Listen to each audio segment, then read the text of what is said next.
Bismillahirrahmanirrahim. Assalamu alaikum. PTV Sports के flagship football show kick-off में खुश आमदीद. Thank you very much for being with us this evening. It's always a pleasure being in front of you and discussing football. ये जो time होता है वो थोड़ा सा slow होता है football की दुनिया में because of course break चल रही होती है and thank God for that. Everyone needs a break, not just the players but even us क्योंकि पूरा season जो है हम cover करते हुए आ रहे होते हैं. But for us the show never stops. And इस टाइम पे ज़्यादातर जो है कन्फेडरेशंस के जो है अपने कप्स हो रहे होते हैं, साथ साथ ट्रांसफ़र विंडो जो होता है वो बहुत ही गर्म होता है, तो उसकी बड़ी इंटरेस्टिंग स्टोरी सामने आ रही होती हैं कि कौन से प्लेयर्स और कौन से मैनेजर्स क्लब्स चेंज कर रहे हैं. तो आज के शो में ज़्यादातर हम डिस्कस करेंगे लेटेस्ट ट्रांसफ़र्स. उसके साथ साथ वुमेंस का जो कॉम्पिटिशन है वो अपने रूज पर है. दो कॉन्फेडरेशंस के जो हैं वो फाइनल्स इस वीकेंड पे खेले जाने वाले हैं. यूरोस का जो 2025 का फाइनल होने वाला है between Spain and England. Spain are the reigning world champions, England are the reigning Euro champions. काफ़ी कांटे का मुकाबला होगा. साथ साथ अफ्रीका का जो एफकॉन है उसी का जो वुमेंस का वर्जन होता है वैफकॉन, उसका फाइनल होने वाला है बिटवीन मोरक्को जो पिछली दफ़ा के रनर्स अप थे and Nigeria 9 times champion looking to become the biggest and the most successful women's team in African history. We'll discuss all of that and the latest transfers and उसके साथ साथ club friendlies भी चल रही हैं. Arsenal और AC Milan का match हुआ, Celtic lost heavily to Ajax. So lots to talk about and of course Pakistani football. We have a new coach in Norberto Solano, Peruvian international who's played and tried and tested in the Premier League as well. So it's very big news for Pakistan. And साथ साथ कुछ obituaries भी हैं जो हम discuss करेंगे show के beginning में. So let's get the show on the road and we have this a full house today after a long time. So should be an interesting action-packed show. On my left, Usman Malik. How are you, sir? Good to have you back. All well? Thank you Altamash, good to be back. और बिल्कुल जो है transfers का time है इस वक्त और मेरा ख्याल है फुटबॉल का ब्रेक लगा हुआ है. नो डाउट वुमेन फुटबॉल पे हम ज़रूर बात करेंगे, वो भी बड़ा एक इम्पॉर्टेंट टूर्नामेंट होता है. लेकिन what Liverpool FC is cooking at the moment कुछ समझ नहीं आ रही है. They are just trying, they are targeting कि जिसके अंदर वो $500 million पाउंड्स तक की स्पेंडिंग करेंगे इस विंडो के अंदर. The biggest window. शायद कुछ लोग कह रहे हैं कि एनफील्ड के नीचे तेल निकल आया है और जॉन हेनरी जो हैं वो but rightly so I think जो फाइनेंशियल मॉडल है और जो पिछले 10 साल की जो एक मेहनत है और माइकल एडवर्ड्स 2.0 जो हम वर्जन देख रहे हैं उसमें ये प्लानिंग जो है ये पिछले 4-5 साल से हो रही थी और ये जो विंडो था इट वाज वेरी इम्पॉर्टेंट. और अब तो ये खबर आई है कि अलेक्जेंडर इसाक ने जो है वो न्यूकासल को कह दिया है कि I want to move out. और ये एक बॉम्बशेल न्यूकासल के लिए बिकॉज न्यूकासल को एक ऑफ़र दी गई थी जब वो इकट्ठे को अप्रोच कर रहे थे कि अलेक्जेंडर इसाक जो है वो हमें दे दें. लेकिन उन्होंने उस पर कोई जो है वो उस पर अमल नहीं किया और अब बहुत ज़्यादा स्केर्सिटी हो गई है स्ट्राइकर्स की. दे आर सुनने में आया कि सेस्को के लिए वो जा रहे हैं बट जो है ना वो जो टॉप नॉच स्ट्राइकर्स हैं उनकी एक तरीके से कमी भी है. डिमांड सप्लाई का मसला भी है. ट्रांसफर मार्केट तबाह है और बाकी जो है वो जो आर्सेनल या चेल्सी उनकी तरफ से भी काफी मूवमेंट नजर आ रही है. तो इस पर आगे चल के बात करते हैं. जरूर इस पे बात करते हैं. बहुत जरूरी है कि तुसुर रहमान को भी शो में लाया जाए जो अब तक बड़े अर्ली लतीफ़ थे लेकिन पिछले 2 दिनों से जो है 2 शो से अपने टाइटल पे फिर से वापस आ चुके हैं. लेट लतीफ दादा boy, sir how are you? All well? All well, thank you for having me, Altamash. लेकिन before he starts I must say in the recent times I've not just seen him as a great football analyst but a great manager as well. हर चीज़ में वो बड़ी अच्छी project management करते हैं. आपको पता है मैं क्या what I mean by that. Exactly. Good to have you back and both of you together. Thank you, Altamash. जी फुटबॉल की दुनिया में मतलब obviously this time is all about transfers right. सबसे हॉटेस्ट हैपनिंग यही हो रही होती है. Thank God we have the women's Euro, वहाँ पे थोड़ा कुछ एक्साइटमेंट थोड़ी बहुत देखने को मिल रही है.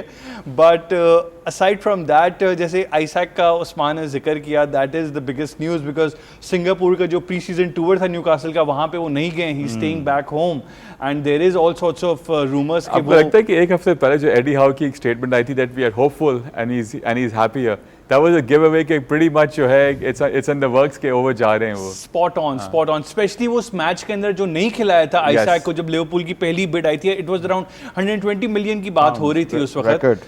वो भी ऑब्वियसली एक रिकॉर्ड था, और अब लेकिन तो वो 150 भी पार चली गई अब वो 150 में चली गई। और न्यूकासल जो टारगेट्स एक्सप्लोर कर रहे हैं वो मार्केट में है कि वो जो वीसा है ब्रेंटफोर्ड के striker, he is also you know in the talks, Sesko हैं एंड प्लस चेल्सी के निकलस जैक्सन तो हैं अवेलेबल, चाहे वो मैनचेस्टर यूनाइटेड स्ट्राइकर की तलाश में हो चाहे न्यूकासल हो, एवरीबॉडी। डार्विन नूनेज भी अवेलेबल हैं। डार्विन नूनेज भी डार्विन नूनेज वाज अभी लिंक्ड टू 4 गोल किए, अब कैसे आप उनको हल्का ले रहे हैं? सीजन किंग वाकई प्री सीजन किंग सही वर्ड है। तो he was being linked to Napoli, I don't know अब क्या बना, बिकॉज अच्छा नेपोली ने भी एक स्ट्राइकर साइन किया है रिसेंटली, तो शायद अब वो डार्विन नूनेज के पीछे नहीं जाएंगे, because Darwin Nunez is again a very expensive deal for a club like Napoli, तो that remains to be seen whether he remains at Liverpool. Liverpool शायद मेरे ख्याल से इस वक्त सोच रहा होगा कि बेहतर ही होता कि एक ही टीके वो साइन नहीं करते, तो न्यूकासल के लिए एक ऑप्शन होता कि लेकिन लुइस डियाज की बिड आ गई बायर्न म्यूनिख से। अच्छा। और लुइस वो डियाज की चले तो है। जाएंगे, नूनेज जाएंगे एक तो काम फिर करते हैं, जगह ये मिल पूरी जाएगी। चीज हमने आखिर में वैसे ही प्लान किया हुआ है, अभी कर लेंगे तो बाद में बात कुछ रहेगा नहीं बात करने के लिए, तब करते हैं। लेकिन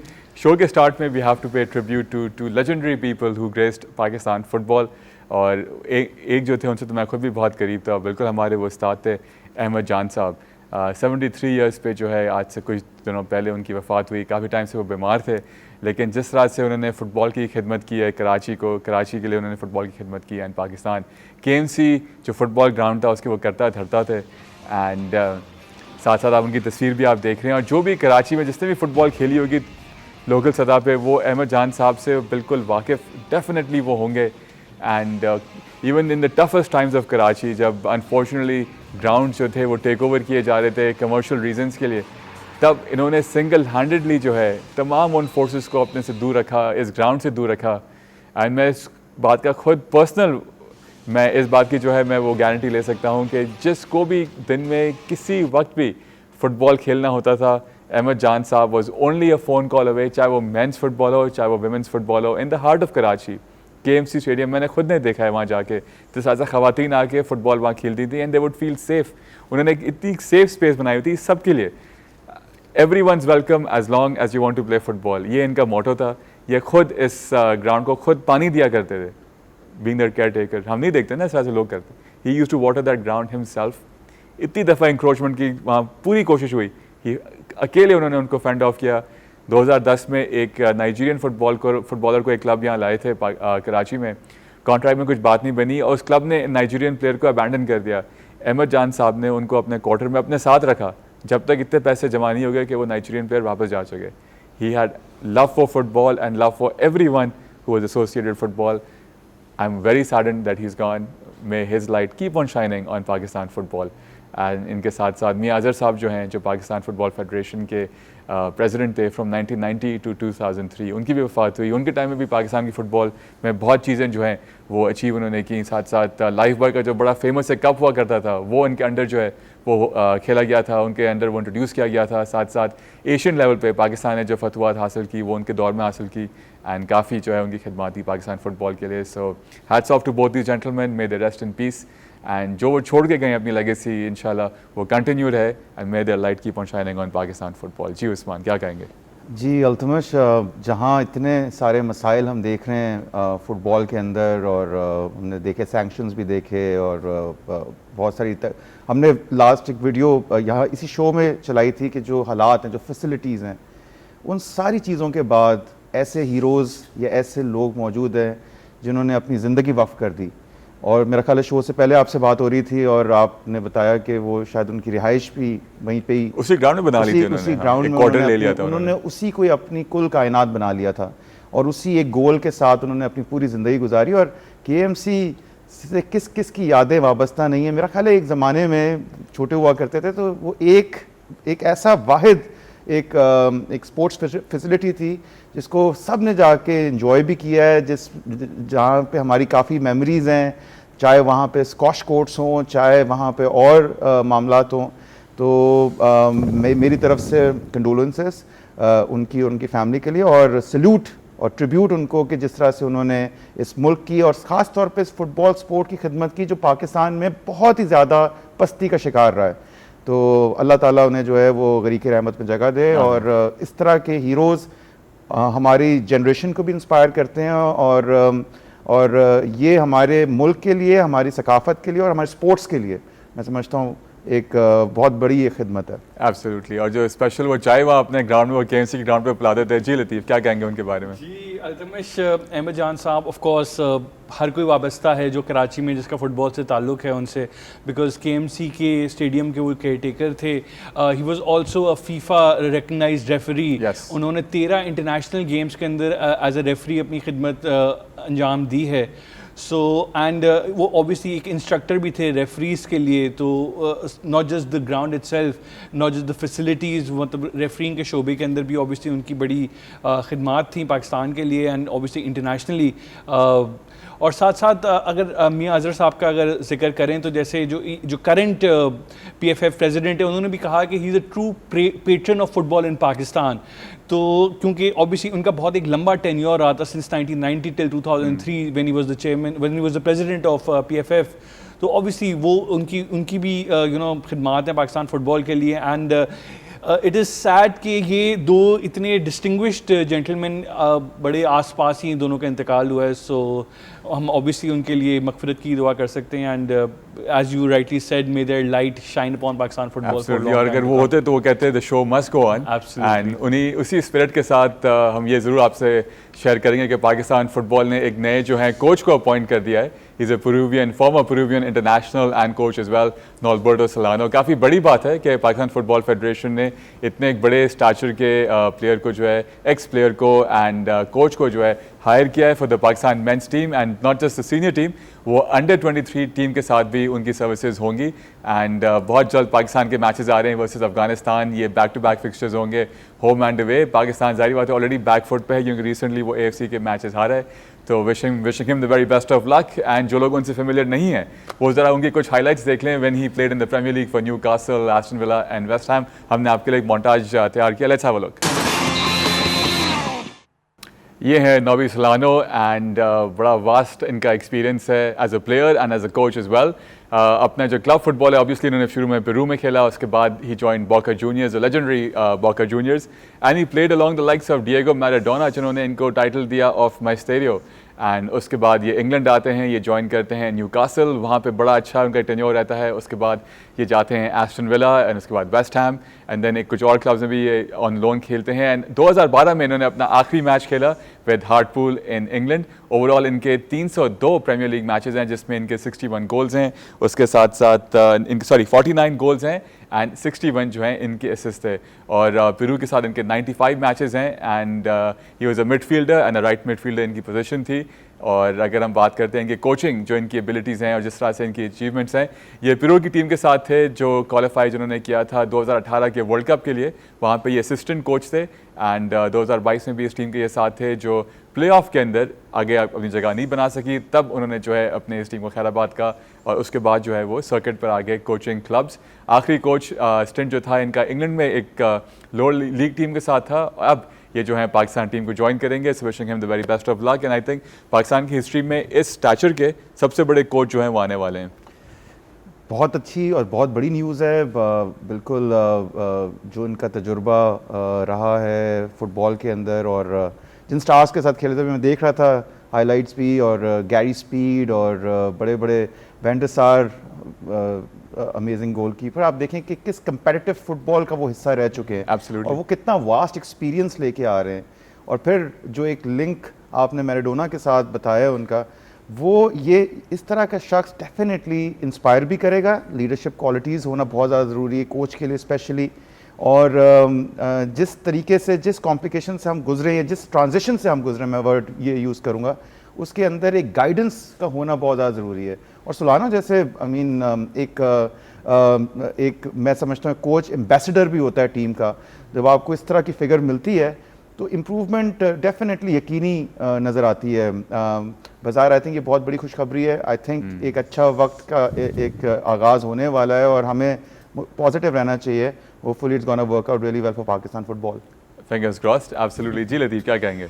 अल्तमिश बहुत बड़ी बात है मैं समझता हूँ पाकिस्तान के लिए, because Nobby Solano definitely brings a wealth of experience, not just as an assistant coach, मतलब उनके एज अ प्लेयर जो उनका टेन्योर रहा था in the English Premier League, मतलब इसको कहा जाता on है goals, I mean, in that competitive league, exactly imagine. Exactly, और ये कहा जाता है कि मतलब मोस्ट कंपेरेटिव लीग है, सबसे ज़्यादा fast pace, you need a lot of fitness. तो उसके लिए मैं समझता हूँ कि यू नो बड़ी बात है कि वहाँ से खेल के फिर जाके पेरू की नेशनल टीम में 95 अपीयरेंसेस करना, इंटरनेशनल स्टेज पे खेलना और साउथ अमेरिका के अंदर खेलने का अल्तमश उसकी एक अलग बात है बनस्बत यूरोपियन के, बिकॉज वहाँ का जो फुटबॉल है, जिस किस्म की कंडीशंस का सामना करना पड़ता है, बहुत ही वेरिड कंडीशंस होती हैं। मतलब जैसे बोलिविया के अंदर match 3000 metres above sea level, वहाँ पे ब्रीदिंग की और एयर बड़ी डेंस होती है, बड़ा मसले मसाइल होते हैं। The La Paz Stadium, the famous La Paz Stadium. Absolutely, तो वहाँ का एक्सपीरियंस लेकर आना, उसके बाद फिर ऑब्वियसली असिस्टेंट कोच पेरू के 2018 के वर्ल्ड कप में रहना, तो और मतलब आपने उस टीम को देखा भी वहाँ रशिया में। जी रशिया में ऑफ कोर्स हम लोगों ने उसको बड़ा क्लोजली मॉनिटर किया था। तो I mean this boards well for Pakistan, because देखिए सिंपल बात ये है कि that man will command respect from the players, that is the biggest thing, क्योंकि प्लेयर्स उसको लुक अप करेंगे बिकॉज वो इतनी जानी मानी हस्तियों के साथ खेल चुके हैं।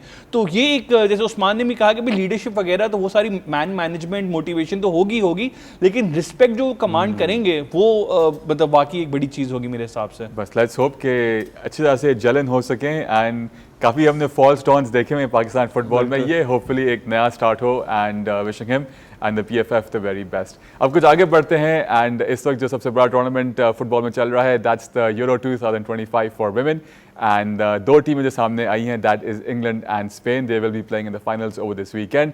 लेकिन पहले हम डिस्कस कर लेते हैं England versus Italy, and I have to say this, England each time they're on the way of not losing out, not being the defending champions, they find a way back and they win, and that's how they made their place in the final. 2 goal करते हैं versus Italy in the dying minutes of the game, and they go through. Let's have a look at the highlights and then discuss this match. Absolute heartbreak for Italy, and what a night for England. They keep on getting themselves into this situation, and वहाँ से वो बाहर निकल के आगे बढ़ रहे हैं। They are the defending champions, और इस मैच में एक्स्ट्रा टाइम में वो दोनों गोल करते हैं। इटली जो है 33rd मिनट में वो अपना गोल करके आगे वो बढ़ जाते हैं, and then they do pretty decent job in defending as well, but it has to be England, and ये ना हो कि अब यू अंडरस्टैंड फाइनल में क्या होगा। But the English Lionesses are roaring all the way, step by step, and Agyemang and then Chloe Kelly दोनों जो है ऑफ द बेंच आके गोल करती हैं। I think it's coming home this time. जिस तरह से लक चल रही है, हमने पिछली दफ़ा भी बात की थी अगेंस्ट स्वीडन, इंग्लैंड जैसे जीता कोई सोच भी नहीं सकता था। Sweden was clearly favourite.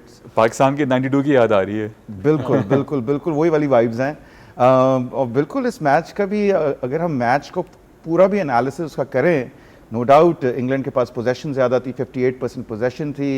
XG जो था वो इतना वैल्यूबल नहीं था, क्योंकि ऑफ कोर्स शॉट्स तो लिए, शॉट्स ऑन टारगेट भी तकरीबन 9 के करीब थे, लेकिन अगर हम फाइनल थर्ड की बात करें, या हम जो जिस तरह से हम एक्सपेक्ट कर रहे थे कि इंग्लैंड फाइट देगी, वो पूरे मैच के अंदर नज़र इस तरह से नहीं आया। वो जो एक थ्रेट थी, बॉरनसी जो एक गोल इटालियन लेफ्ट विंगर ने स्कोर किया 33rd मिनट में, उसके बाद से कुछ इस तरह की थ्रेट नज़र नहीं आ रही थी। और फिर वही वाला एक मौका मिलता है, बेंच से आती हैं एंजेमैन, और वो भी पैरी होके बॉल मिलती है कीपर से, और फिर वो स्कोर करती है, तो that was also very lucky.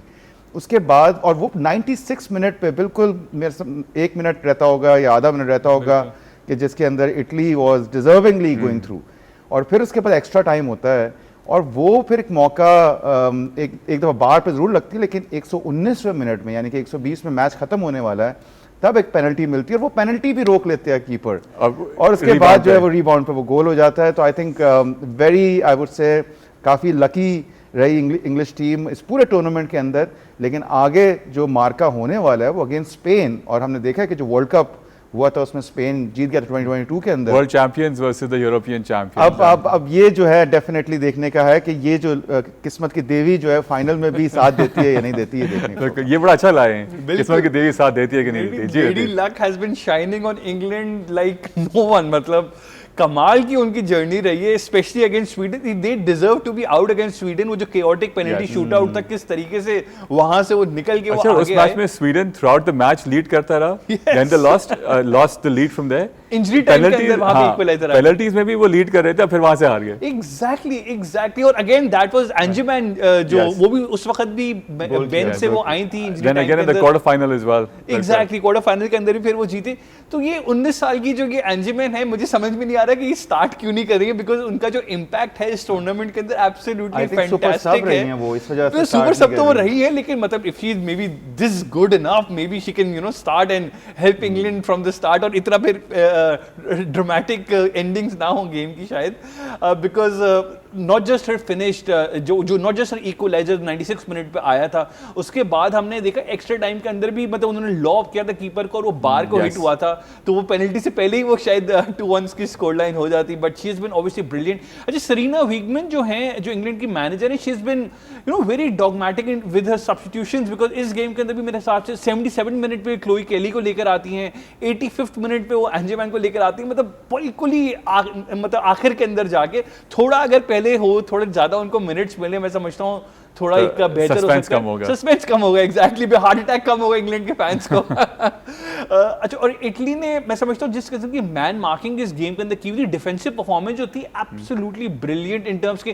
Kiara Walsh जो उनकी मिडफील्डर है इंग्लैंड की, जो पूरी वहां से पूरी गेम चलाती है मिडफील्ड से, उनको इतनी जबरदस्त तरीके से मतलब जकड़ के रखा हुआ था, she wasn't giving any space और टाइम ऑन द बॉल। तो मतलब इंग्लैंड वो इटली ने जबरदस्त डिफेंसिव परफॉर्मेंस है, ऑब्वियसली मतलब हमें पता ही है वो काटनाचो जो मेंस फुटबॉल के अंदर हम देख रहे हैं, वही इस विमेंस फुटबॉल के अंदर हमें देखने को मिला कि जब लीड उनको मिल गई थी 33rd मिनट में, उसके बाद उन्होंने पूरी अपनी भरपूर कोशिश की कि वो 1-0 विक्ट्री एक निकाल लें, बट लेकिन एंजमैन एंड द क्लोई केली had other ideas.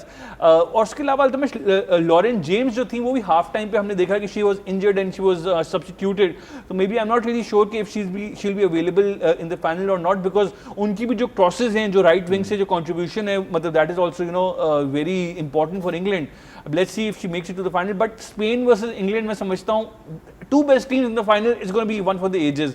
No question. It's going to be very interesting to watch. ये तो है, बिल्कुल सही. It will be a very interesting match, and we'll have to see how much Lady Luck plays a part in this, because Spain is a force to reckon with. इनका मुकाबला in the semi-final was versus Germany. जरा इस match की भी जरा highlights देखते हैं. And Spain of course came through 1-0 in this match. Spain are through, but not without a fight by the Germans, and especially अगर हम जर्मनी की जो कीपर हैं बर्गर, उनकी बात करते हैं, उनके सेव्स काफ़ी थे इस मैच में, वरना स्कोर लाइन काफ़ी डिफरेंट होता।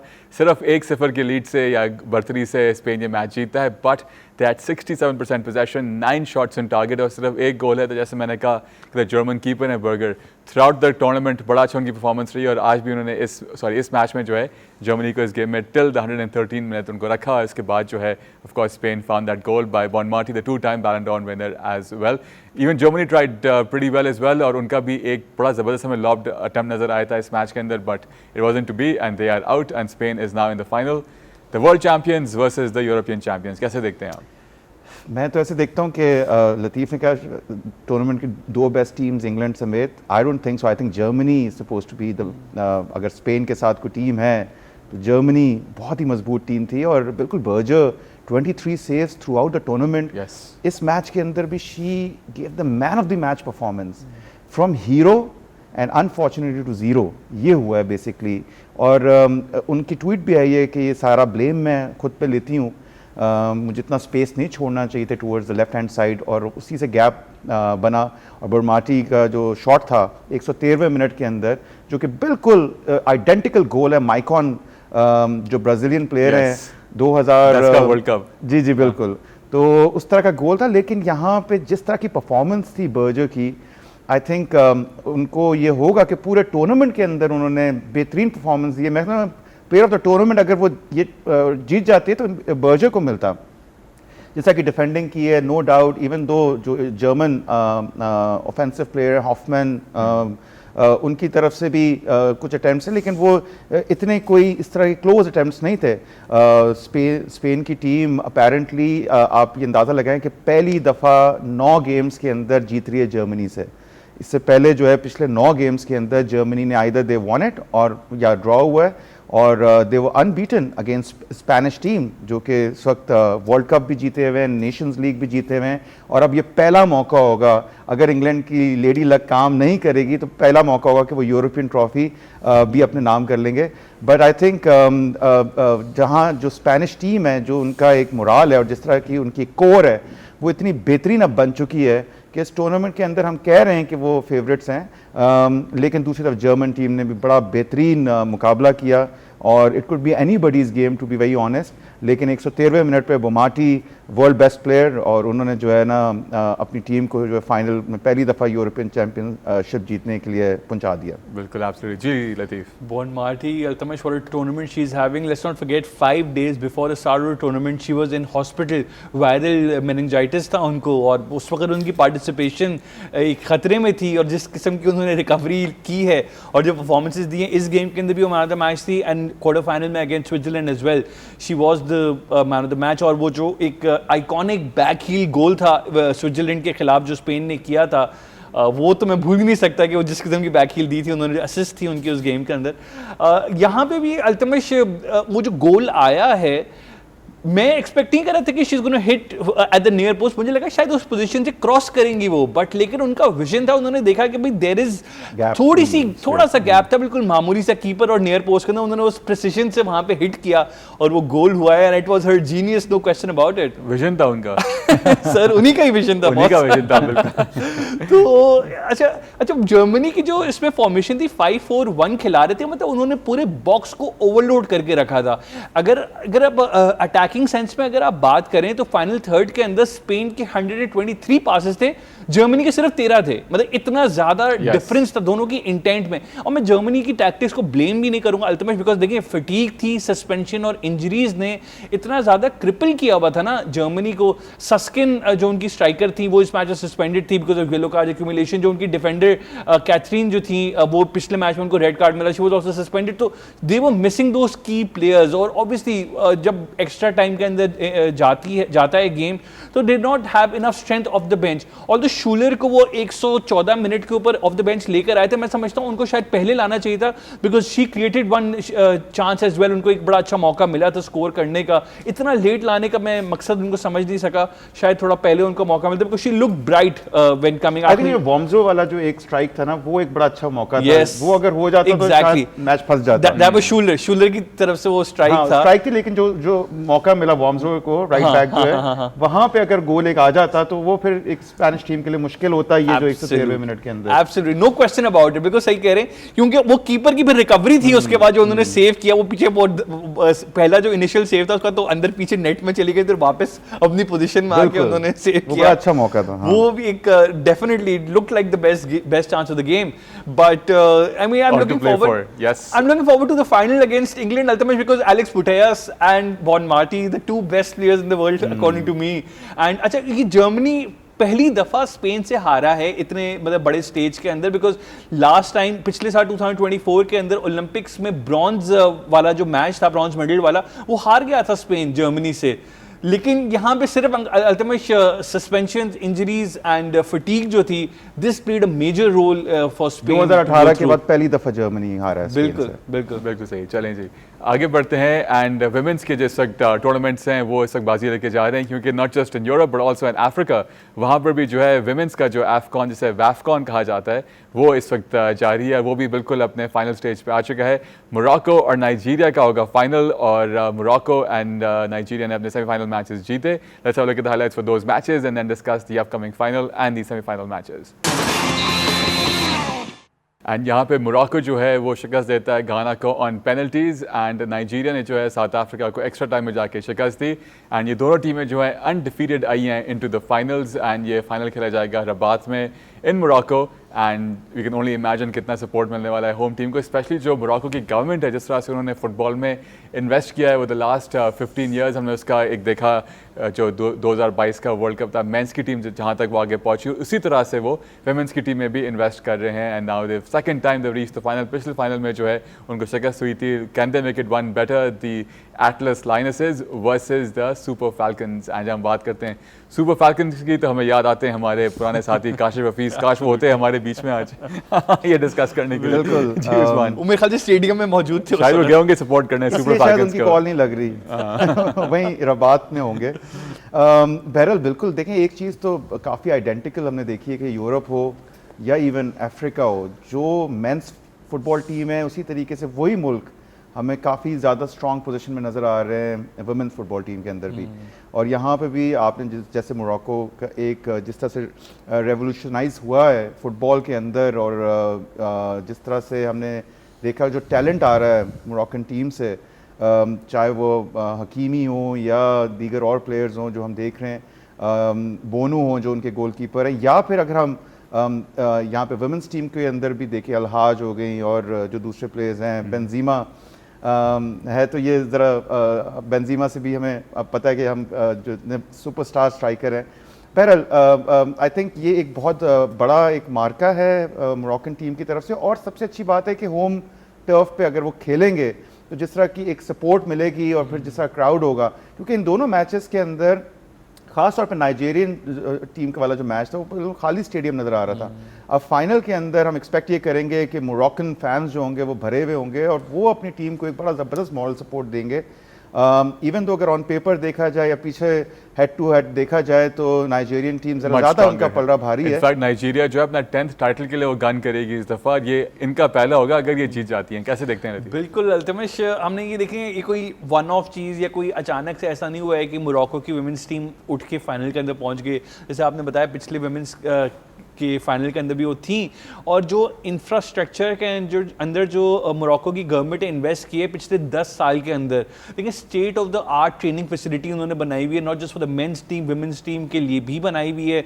Both of them use it. और ऑब्वियसली जिस तरह से फिर उन्होंने इन्वेस्ट किया है इंफ्रास्ट्रक्चर के अंदर, तो वहाँ से ग्रास रूट लेवल से टैलेंट उभर कर सामने आ रहा है। ये देखें, ये कुछ 10-15 साल का एक प्लान है, उसका जो फल है वो अब हमें जाके नज़र आ रहा है अपनी स्क्रीन के ऊपर। हमने वर्ल्ड फुटबॉल के अंदर देख रहे हैं कि जिस तरीके से 2022 के वर्ल्ड कप में मोरक्को की मेंस टीम सेमीफाइनल तक पहुंचती अगेंस्ट ऑल ऑड्स। मतलब कोई इमेजिन नहीं कर सकता था वर्ल्ड कप से पहले कि ऐसा अपसेट होगा कोई।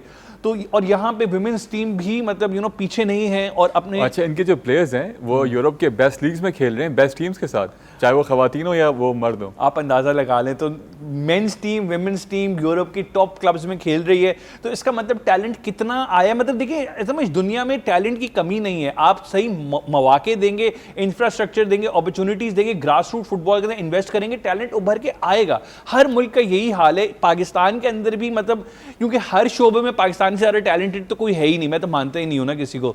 तो फुटबॉल के अंदर मेरा कहने का मतलब है कि अगर ग्रास रूट लेवल्स के ऊपर हम इन्वेस्ट करेंगे, इंफ्रास्ट्रक्चर डेवलप करेंगे, नो क्वेश्चन अबाउट इट कि यही पाकिस्तानी नौजवान जो है उभर के फुटबॉल फील्ड के अंदर भी आएंगे। नॉट जस्ट क्रिकेट, फुटबॉल के अंदर भी पाकिस्तान का नाम रोशन होगा। और अल्टीमेटली हम बात करते हैं सॉफ्ट पावर की इन ग्लोबल डिप्लोमेसी के अंदर, पॉलिटिक्स के अंदर, तो फुटबॉल जिस किस्म की सॉफ्ट पावर आपको देता है ना, because it is the most followed game, most watched game in world football, in the world rather. तो 100% इस संडे को तो मुझे पता है। इनफैक्ट चले एक चीज फायदा हो गया, ये फाइनल जो है वो सैटरडे को है नाइजीरिया और मोरक्को का, और दूसरा संडे को है। क्या आप तो दोनों स्टेडियम में काशिफ को ढूंढ लें, तो नजर रखिएगा। बिल्कुल सही। चलें जी, आगे बढ़ते हैं। कुछ क्लब फ्रेंडलीज की बातें हैं जल्दी से। Arsenal versus AC Milan and Ajax versus Celtic. After Celtic beat Newcastle with heavy score line, वही रिवर्स हो गया एंड आईएक्स ने जो है सेल्टिक की तकरीबन कह सकते हैं फेंटी लगा दी, और nobody thought that this would be the result, but that's exactly what happened and Celtic have to pull their socks up before the pre-season ends and the actual season starts. और इसके साथ साथ अगर हम Arsenal AC Milan की बात करते हैं तो वहाँ पे जो है पेनल्टीज़ के ऊपर AC Milan beat Arsenal, although regulation time में आर्सेनल जो है 1-0 से उन्होंने ये मैच जो है स्कोर लाइन बेहतर थी उनकी तरफ एंड ये 2-legged मैच था जिसकी वजह से आर्सेनल जो है ये मैच जीता है। बट ये pre season you want the players to get some rest, but नहीं, क्लब्स विल मेक श्योर कि भाई पूरा साल ये खेलते रहें। और जो ये प्री सीजन मैचेस होते हैं इसमें जो ऑर्गेनाइजर्स होते हैं इनके शिक डाल देते हैं कॉन्ट्रैक्ट के अंदर कि आपके main players have to be there, तो कब उनको बेचारों को रेस्ट मिलेगा और ये फ्रेंडली मैचेस होते रहेंगे। देखिए फुटबॉल की जो इस वक्त डिमांड है और जिस तरह से टूर्नामेंट्स हो रहे हैं, चाहे इंटरनेशनल हो चाहे क्लब टूर्नामेंट्स हो, तो रेस्ट तो अनफॉर्चुनेटली नहीं है और प्लेयर्स के साथ ज़्यादती भी है कुछ हद तक, लेकिन पैसा भी बहुत है और फैंस इतने ज़्यादा इन्वॉल्व हैं स्पोर्ट के अंदर और इतनी बड़ी तादाद में, और ये जो प्री सीज़न टूर्स होते हैं चाहे वो सिंगापुर में हो, जापान में हो, वहाँ के जो शायकीन है, जो फुटबॉल फैंस है, वो इंतज़ार कर रहे होते हैं। मैं इसको कोई बहुत ज़्यादा इंटेंस किस्म की ड्रिल नहीं कहूँगा, it's more like I think players की फिटनेस को देखते हुए एसी मिलान के लिए हम ये कह सकते हैं कि मैक्सिमिलियानो एलेग्री के लिए एक अच्छा स्टार्ट हो गया, नए मैनेजर हैं एसी मिलान के। बिल्कुल देखें बहुत बड़ा नाम है यूवेंटस के साथ जो उनका एक टेन्योर, और फिर उससे पहले वो अंडर जो है डॉन कार्लो के असिस्टेंट भी रह चुके हैं एसी मिलान के अंदर ही, तो एक उनका एक पुराना ताल्लुक तो है उनसे, और कुछ इम्प्रूवमेंट नज़र भी आ रही है। और जिस तरह का गेम प्ले, आर्सेनल जैसी टीम जो कि मैं समझता हूँ कि एक अच्छी वेल इक्विप्ड टीम उन्होंने उतारी थी, साका भी उस टीम का हिस्सा थे, मार्टिनेली भी थे, नवेरी जो है उनके जो भी कॉन्ट्रैक्ट एक्सटेंशन की है वो बड़ी अच्छी फॉर्म में थे, हमने देखे कुछ जो हाईलाइट्स देखी, झलक देखी, वो बड़ा बेहतरीन उन्होंने खेल पेश किया। साका ने तो बड़ा अच्छा जो है वो गोल स्कोर किया, और फिर ऐसा मौका आता है कि जो है वो सेकंड लेग की वजह से जो है वो 1-1 हो जाता है और पेनल्टीज़ पे 6-5, तो काफ़ी कंपेटिटिव मैच हमें देखने को मिला एसी मिलान की जानिब से भी, पुलिसिक भी उसका हिस्सा थे। दूसरी तरफ सेल्टिक जो है वो आईएक्स, मैं यही कहूँगा प्री सीज़न है, इसको इतना सीरियसली लेना नहीं चाहिए, लेकिन ये दोनों फीडिंग क्लब्स हैं, दोनों जो है वो इसी तरह से जो है, लेकिन एक अच्छी प्रैक्टिस है। आईएक्स जो है वो ज़्यादा डेफिनेटली सेल्टिक से ज़्यादा एक स्ट्रॉन्ग टीम पिछले 1-2 सीजन्स के अंदर अगर हम थोड़ा मवाजना करें तो आईएक्स हैज़ बीन थोड़ा वापस आए हैं आईएक्स और स्कॉटिश प्रीमियर लीग को आप एक साथ नहीं देखते। जी लतीफ, जैसे उस्मान ने कहा कि दोनों फीडर क्लब्स हैं, तो एक और आयाक्स का जो टैलेंट है यारिल हाटो, जो उनके डिफेंडर हैं लेफ्ट फुटेड, वो he is being linked to Chelsea, personal terms तो अग्री हो चुके हैं, 40 मिलियन की बात हो रही है यूरोस की, तो वो डील भी हो जाएगी। एंड चेल्सी की जो डबल ट्रिपल डेकर बस जो है वो भरती जा रही है।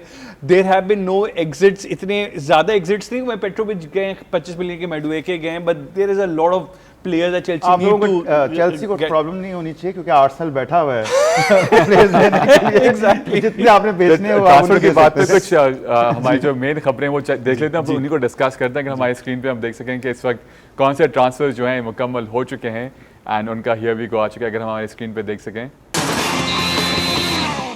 जब इन्होंने यूरोपा लीग की ट्रॉफी जीती थी तो इनको एक लेजेंड का खिताब मिला था, which rightly said I would say, और अब बनता भी है बिकॉज स्पर्स ने कुछ ऐसी साइनिंग्स की हैं लेटली, तो I think on the high अगर वो जाके छोड़ते हैं और एक अच्छा इनको पैकेज मिल जाता है तो अभी भी जो इनकी एज है, इनकी परफॉर्मेंस है, do you feel that is the right time to go to MLS, या अभी भी इनको कोई बड़े क्लब? देखिए 31 इयर्स ओल्ड, अभी भी आई थिंक 2-3 साल हैं उनके फुटबॉल के, दे सकते हैं, और स्पर्स को शायद ज़रूरत भी है क्योंकि लीडरशिप क्वालिटीज़ है। केन भी चले गए, अब सॉन भी अगर चले जाते हैं, लेकिन जो उनकी खिदमात हैं फॉर स्पर्स आई थिंक वो बड़ी वो है, तो अगर जाना चाहते हैं तो रोकना नहीं चाहिए।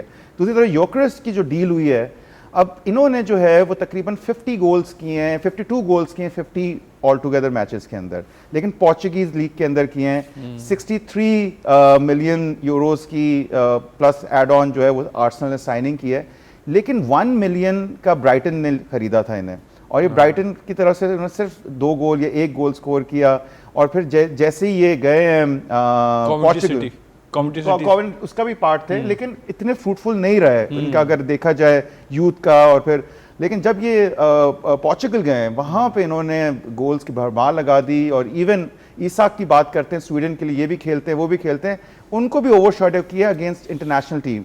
तो अब ये देखना है कि कैसी साइनिंग है, क्योंकि जो पोर्चुगीज टीम्स क्लब्स से आते हैं लीग से, हमने देखा है डावर नूनेस भी आया, वो भी उन्होंने 30 मैचेस के अंदर 30 गोल्स किए थे, लेकिन यहाँ पे आके नहीं चले। इसी तरीके से विनीसियस आए टॉटनहम के अंदर, वो नहीं चले, तो ये बड़ी डिफरेंट बॉल गेम है। आने के साथ ही चल गए, वो भी स्पोर्टिंग से आए थे, तो डिपेंड करता है कि क्या, but I think it's gonna be a reasonable signing, जिस तरह का अमाउंट है। अगर हम ईसाक की बात करते हैं 120-130 मिलियन की बात की जा रही है, जी लेती 63 प्लस 10 मिलियन उनका वो है एड ऑन्स है, और इसमें मजे की बात ये थी कि 15% जो एजेंट फीस थी वो उन्होंने लेट गो की, तो खुद तब से, हाँ खुद से। एजेंट ने लेट गो की, हाँ, तो तब जाके ये डील Gyökeres के एजेंट ने, because he wanted only Exactly. wanted to go Arsenal only. Absolutely, Even though absolutely. United भी interested था, Absolutely, यूनाइटेड और आर्सेनल में तो खैर अब बहुत ज्यादा गैप आ लेकिन गया है। ओमरम जो है उनके साथ ये खेल चुके हैं, I तो know, उस वजह से absolutely, वो एक मैनेजर का फैक्टर था।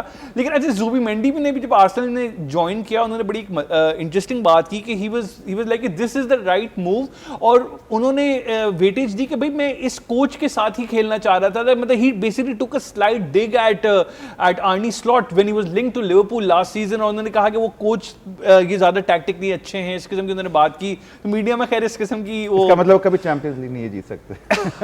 राइट ये आप कहना था अगर हो गया है तो फिर आप यही बढ़ के देखिए चैंपियन लीग तो दूर की बात है, लेकिन डिपेंड करता है पहले ना, आर्सेनल लीग भी नहीं। I think he always wanted to go for second place. नहीं, मैं उस मामले से भी कोई हर प्लेयर डिबेट का नहीं अपने है। ambitions होते हैं ना। अपने एम्बिशन होते हैं, पहले लीग तो जीते, उसके बाद चैंपियन लीग पे बात करेंगे आर्सेनल की। हम Arsenal is the glorified number 2 in the English Premier League. लेकिन बड़ी बात है, प्रीमियर लीग ने अभी तो सितंबर तक टाइम बाकी है, अभी तो हम जुलाई के एंड पे भी मुश्किल से पहुंचे। 1.63 बिलियन पाउंड्स की स्पेंडिंग ऑलरेडी हो चुकी है। Yes. Liverpool is leading the race with 263 million right now, और अगर ईसाक हो जाते हैं तो वो स्ट्रेट जाएगा 400 मिलियन पे। यस, और चेल्सी भी पीछे नहीं है अल्टीमेट। Yes, number 2 पे। जैसे मैंने बताया, शावी सिमंस जो हैं उनकी भी पर्सन टर्म्स एग्री 50 हो गए million की, हैं। बिल्कुल। वो क्लब के आपस में डिस्कशन हो रही है, तो Jorrel Hato and plus Xavi Simons will also join Chelsea, तो वो भी आई एम श्योर उनके एंड में उनका भी स्पेंड काफी ज्यादा हो जाएगा, वो क्यों पीछे रहेंगे। लेकिन Newcastle has been the most unfortunate club. जैसे मैंने पिछले शो में भी कहा था कि जिस प्लेयर के साथ वो लिंक होते हैं वो प्लेयर किसी और क्लब में चला जाता इसकी है। एक वजह ये भी है कि उनके पास ना कोई स्पोर्टिंग डायरेक्टर है इस वक्त, ना उनका बिहाइंड द CEO। सीन्स बहुत प्रॉब्लम्स चल रही हैं। Yes. वो एडी हॉ जो है वो डील्स कर रहे हैं, और वो इतने माहिर हैं नहीं, तो आई थिंक ये भी एक इशू है न्यूकासल का। इवन दो इतने रिच ओनर्स हैं, लेकिन जो है वो पुलिंग पावर उस तरह से नहीं है जिस तरह से और क्लब्स की, इवन तो चैंपियंस लीग खेल रहे हैं। बिहाइंड द सीन्स बहुत मसले में बिल्कुल अल्तमश, वो अभी एक्टिंग जो स्पोर्टिंग डायरेक्टर एंड्रयू बर्टा, ही जस्ट कंटिन्यूइंग, वो भी इस सीजन के बाद मतलब इस विंडो के एंड में डेफिनेटली चले जाएंगे, और उनके जो सीईओ थे वो भी जा रहे हैं, तो बिहाइंड द सीन्स तो इश्यूज हैं। लेकिन इवन देन भाई इतना बड़ा क्लब है और इस किस्म की जो मिसिंग करें, मतलब सिंपल सी बात है ना कि मतलब चेल्सी के जो 2 प्लेयर्स उठाए उन्होंने, Joao Pedro and Liam Delap, both were linked to Newcastle. पूरा माहौल न्यूकासल ने क्रिएट किया था ट्रांसफर का, आखिर में चेल्सी आ गया। कूनिया और यूनाइटेड ने दूसरे जो साइन किए एम्बुएमा, उसके पीछे भी न्यूकासल था। जो हॉयसन जो डिफेंडर जो रियल मैड्रिड के, पूरा न्यूकासल ने पूरा होमवर्क किया था उसके ऊपर। इस वक्त एक टीके पूरा मतलब न्यूकासल का होमवर्क था, वो आखिर में लिवरपूल चले गए। तो बहुत अनफॉर्चुनेट रहे कि जिस प्लेयर के पीछे जागते हैं। अच्छा, अभी ये जो ट्रैफर्ड जो मैन सिटी ने खरीद लिया, जो डील हो गई है अराउंड 14 मिलियन की, जो उनके गोलकीपर जो है वो भी he was linked to Newcastle के साथ डील होने वाली थी। बायआउट क्लॉज था सिटी का, पहले उसका हिस्सा रह चुका है। आई अंडरस्टैंड, बायआउट क्लॉज था, तो मतलब कहने का मकसद ये कि जो प्लेयर के साथ न्यूकासल लिंक होते हैं कहीं और चला जाते हैं। अभी तक सिर्फ एक इन्होंने साइनिंग की, मतलब इलांगा, और एक और प्लेयर जो है वो साउथ कोरिया की सेकंड डिवीजन से न्यूकासल है। तो न्यूकासल के जो हालात हैं आगे बहुत मुझे मुश्किल नजर आ रहे हैं। एंड मुश्किल से जो उनके फैंस हैं उनको लाइट नजर आई थी अदर टनल ऑफ इसहाक भी जाने का कह रहे हैं। एंड प्लस एक क्लब जो इस वक्त जिनको अशद जरूरत है, दैट इज मैनचेस्टर यूनाइटेड, जिस किस्म के उनकी फैन फॉलोइंग है और जो उनके सपोर्टर्स इंतजार कर रहे हैं कि भाई कोई बड़ा नाम आए। They actually broke. भाई वो जो अच्छा बॉम्ब स्क्वाड है जिसके अंदर गर्नाचो है, राशफोर्ड खैर चले गए अभी, और जेडन सैंचो है, आप देखें बार्सिलोना को बहुत अच्छी डील मिल गई, Jadon Sancho bomb squad obligation to buy. If they can remove those players, तो क्योंकि अब वो जाएंगे भी कौड़ियों के भाव में, क्योंकि उन्होंने इतना ज्यादा उनको कैस्ट्रेटाइज करके उन्होंने आपने बॉम्ब स्क्वाड में डाल दिया। तो लोगों क्लब्स को पता है कि भाई they are desperate to sell, तो कम पैसे देंगे वो। तो I don't know how are बड़ी हमारी जो मजे की डिस्कशन है ये सितंबर तक चलती रहेगी, तब तक ये विंडो जो है वो खुला रहेगा। एंड लेट्स होप उसके अंदर यूनाइटेड जो है कुछ ना कुछ कर ले, अदरवाइज 15 के बाद फिर बाहर ही जाने का रह गया उनका। Absolutely. Usman, thank you so much for that, Thank you, my pleasure. being on the program. Latif, आपको भी बहुत शुक्रिया, thank you, and we will ask you for your analysis inshallah for the 2 finals of the AFCON and the Euros as well. Absolutely. And thank you to all of you as well for being with us. inshallah आपसे फिर बहुत जल्द मुलाकात होगी kick off की पूरी team की जानिब से. Till we meet again, take care, good night and Allah Hafiz for now.